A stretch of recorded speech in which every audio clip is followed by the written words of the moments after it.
And lady yields back. Now recognize the gentleman from Texas, Dr. Burgess, for 5 minutes of questioning. Thank you, Mr. Chairman. I don't want to spend my time doing this, but the exchange you just heard is actually factually inaccurate. The appropriations that are done that will be delivered to the NIH, the CDC, all of those are yet TBD. There are no cuts that have been identified. There are overall savings in the budget that will occur over the next several years that are important because we are in a fiscal crisis. But that type of rhetoric does nothing to advance the really what we're here to discuss today. I mean, Dr. Casagran, you actually answered my first question spontaneously. I was going to ask which government entity is responsible for regulating high containment or risky research, and I think you already offered that there actually isn't one. Is that correct?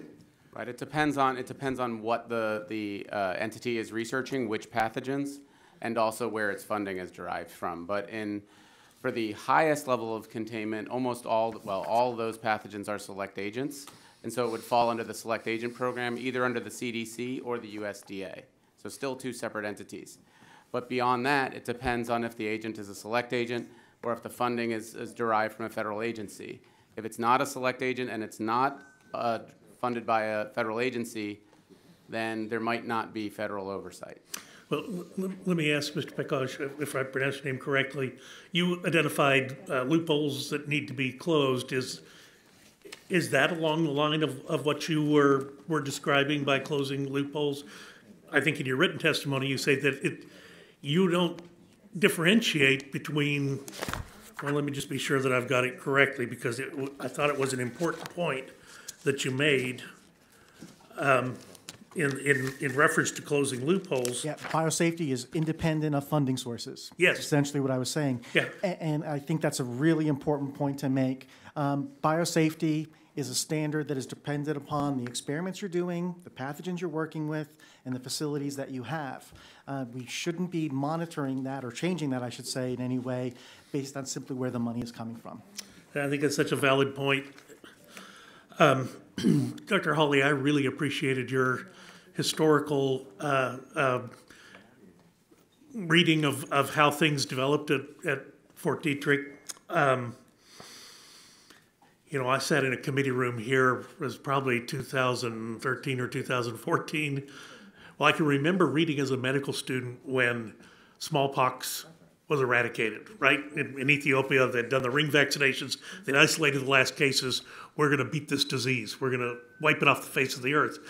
And then to find out many, many years later, I'm elected to Congress, and oh yeah, we still actually have some stuff. And then, after being on this committee for a while, we had a hearing because the NIH just happened to have some in the back of the fridge that no one knew about. So when you went through your recitation of the historical development, yeah, you can make mistakes. You can have near misses. And one of the things that really piqued my curiosity was you also said you have a system where it's what almost described as a no-fault system for reporting near misses. Did I understand that correctly? Yes, sir. Yes, sir. And do you well, let's just explore that a little bit. Is that something you think we can build upon, that type of system? Like at NASA, if you report a near aeronautical disaster, you actually get a jail-free card from the FAA because you properly reported it. Is that what you're talking about? Well, locally, we had a near-miss reporting policy and then reviewed those near misses periodically. But what I'm calling for, and I think some of my colleagues have mentioned, the need for a national database so that we can all share and learn from what happened without any negative consequences. There's a lot of punitive action associated with the reporting of an incident nowadays, and that has a tendency to drive these incidents underground so they're never reported. And same with the near misses because of embarrassment or other reasons. Or you don't want to end up in front of an administrative law judge somewhere with your credentials threatened. So Mr. Chairman, I hope we can explore that concept. I know we're not a legislative subcommittee, but I think that is so important, and the ability to have the database and to do so without penalty when proper reporting occurs.